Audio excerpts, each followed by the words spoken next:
ইতিমধ্যে জমে গেছে ইন্ডিয়ান সুপার লিগ।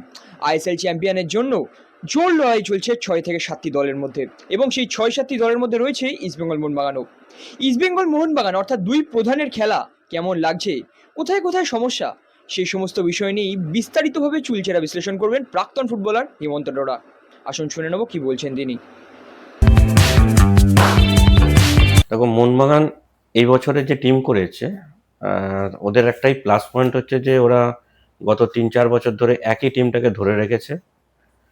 আর কোচের কাছেও মানে প্রচুর অপশান, প্রত্যেকটা ডিপার্টমেন্টে এত ভালো ভালো প্লেয়ার নিয়েছে যে একজন এর সাবস্টিটিউট যেটা, তো সেইটা অনেক অনেক বেটার অপশান পাচ্ছে তোমার লোবেরো। আর মোহনবাগানের খেলা, যদিও মলিনো থেকে আরম্ভ করে হাবা সবাই এই টিমটাই পেয়েছিল, বাট এবারের মোহনবাগানটাকে একটু অন্যরকম ফুটবল খেলছে, যেটা অনেকটা স্প্যানিশ ঘরানার মতো। মানে টিকি টাকা বলবো না, কিন্তু বল পজিশন রেখে অ্যাটাকে যাওয়া, তো যার জন্যে অনেক বেশি বল পজিশন রাখতে পারছে তারা। তো কোচের স্টাইল অফ প্লেটা একটুখানি অন্য কোচেদের চেয়ে অনেকটা মানে ডিফারেন্ট, যার জন্য খেলাটা অনেকটা বেশি সংঘবদ্ধ লাগছে এবং সুন্দর লাগছে দেখতে। অপরচুনিটি অনেক বেশি ক্রিয়েট হচ্ছে। বাট একটাই আমার যেটুকু আমি 3-4টে ম্যাচ দেখে একটাই ড্রব্যাক হচ্ছে যে অপোনেন্ট যদি কাউন্টার অ্যাটাকে, যেটা অনেক ওপেন ওপেন করে ফেলছে, তো সেই জায়গাটা যদি একটুখানি মেরামত করা যায় আমার মতে, তো Mohun Bagan one of the best team at present. আর ইস্টবেঙ্গল যেভাবে শুরু করেছিল, তো সেখান থেকে মাঝখানে একটুখানি মানে কি বলবো, একটা হোঁচট খাওয়ার মতো, যে সেই যে ব্রেক, একটা ছোট একটা ব্রেক মতো হয়ে গেছিল। তো তাতে কোচ প্লেয়ারদের কিছু মানে বলতে পারবো না, হয়তো প্লেয়ারদের কোনো দোষারোপ হচ্ছে কি করছে। তো বাট ইস্টবেঙ্গল টিমও এবারে অনেক ব্যালেন্স টিম, যে টিমটার ডেপথ আছে, ডিফেন্স সলিড, এবং প্রচুর উইং প্লে করতে পারছে। আর পার্টিকুলারলি মিডফিল্ড খুব স্ট্রং। তো কিন্তু খেলায় হয়তো সেই সৌন্দর্যটা নেই যেটা মোহনবাগানের মতো রয়েছে। কিন্তু একটা পজিটিভ দিক রয়েছে যে টিমটার অনেক বেশি কম্প্যাক্ট টিম এবছরে ইস্টবেঙ্গলের। দুটোর মধ্যে যদি তুলনা করা যায় তাহলে তো আহ, দেখো, আমরা যতদিন খেলেছি ততদিন পর্যন্ত মানে আমরা কেন, তার আগেও যারা খেলেছে প্রত্যেকেই জানে যে Mohun Bagan East Bengal derby is the difference match.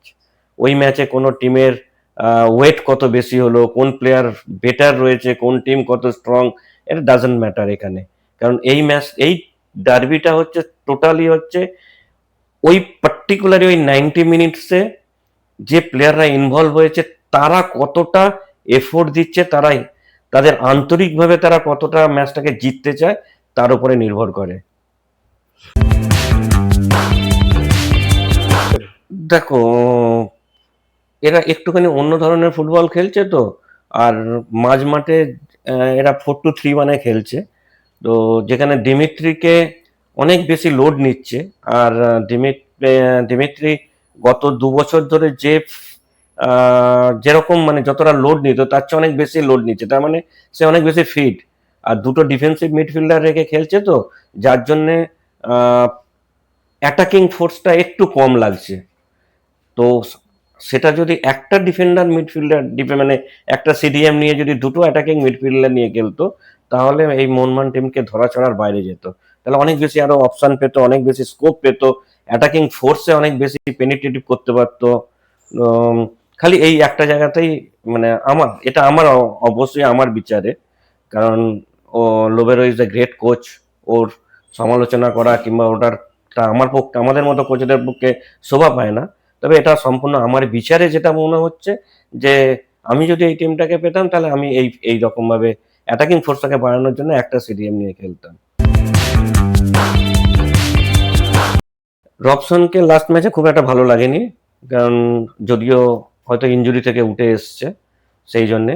But পেট্রাতোসকে একটা অন্য মানে অন্য পেট্রাতোস দেখতে পাচ্ছি, যে মনে হচ্ছে যেন 30 বছরের একটা ছেলে খেলছে, যে সারা মাঠ জুড়ে এবং মানে প্রচন্ড ওয়ার্কলোড নিচ্ছে, বল চাইছে, বল দিচ্ছে, যদিও ফাইনাল পাসার সে ফাইনাল পাসার নয়, বাট স্টিল যে মাঝমার ওইখানে যে নাম্বার 10 পজিশনে প্রচুর ওয়ার্কলোড নিচ্ছে। দেখো,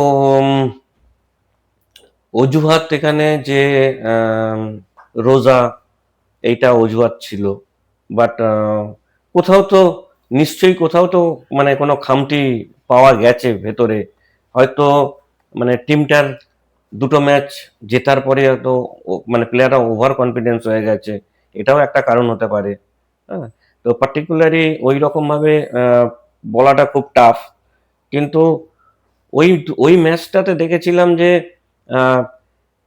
টিমটা যেন একটুখানি দাঁড়িয়ে পড়ছে মনে হচ্ছিল, যে জেতার যে খিদে, জেতার যে ইচ্ছে, তাগিদ, সেইটা মিসিং ছিল, যেটা আবার লাস্ট ম্যাচে কিন্তু আবার ইস্ট বেঙ্গলকে মানে মরিয়া দেখতে পেলাম মোহামেডানের এগেস্টে। যদিও মোহামেডান টিমটার সেরকম কিছু ছিল না, বাট তাহলেও টিমটা একটা অন্য অন্য ইস্ট বেঙ্গলকে মানে পাওয়া গেল। দেখো, ম্যাকগ্রানেল ইজ এ পজিটিভ মানে স্ট্রাইকার বলতে পারো, যে গোলের মানে গন্ধ পায়, যে এক একটা স্ট্রাইকার আছে যার যে অ্যাজাম করতে পারে যে কোথায় বলটা আসতে পারে, যেখান থেকে গোল করতে পারবো, তো সেই জায়গাটাতেও পৌঁছে যায়। আর ইস্ট বেঙ্গলের তোমার কি বলবো, ইজ নট এ মানে হার্ড ওয়ার্কার, বল কন্ট্রোল আছে, সবকিছু আছে, কিন্তু পজিটিভ গোল গেটার নয়, যেটা এখন খুব দরকার ইস্ট বেঙ্গলে। যে মানে ওই কোথায় বলটা আসতে পারে, যেখানে বলটা আসলে আমি পৌঁছলে সেখানে আমি গোল করতে পারবো ইজিলি, সেই জায়গাটা বোঝার মধ্যে ওর কিছুটা ডিফারেন্স আছে। এই দুটো টিমের মধ্যে একটা টিম অবশ্যই আইএসএল চ্যাম্পিয়ন হবে।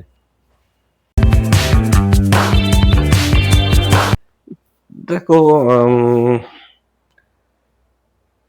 ক্লাবের আভ্যন্তরিক ব্যাপারটা নিয়ে তো কোনো কিছু বলতে পারবো না, যে তবে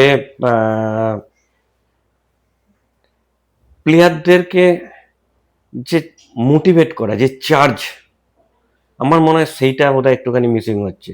যে আমরা এত বছর ইস্ট বেঙ্গলের মতো একটা টিম, যার হিস্ট্রি এই রকম, যে আমরা এই চ্যাম্পিয়ন হয়েছি, এই ক্লাবে এই প্লেয়াররা খেলেছে, তো সেই যে এখনকার যে প্লেয়ার আছে সেই প্লেয়ারদেরকে আমার মনে হচ্ছে যে সেই প্লেয়ারদেরকে বোঝাতে পারছে না যে আমার ব্যাকগ্রাউন্ডটা কি, আমি কার জার্সি পরে খেলছি, যেখানে মানে হারা তো দূরের কথা, যেখানে আমরা ড্রটা মানতে পারি না।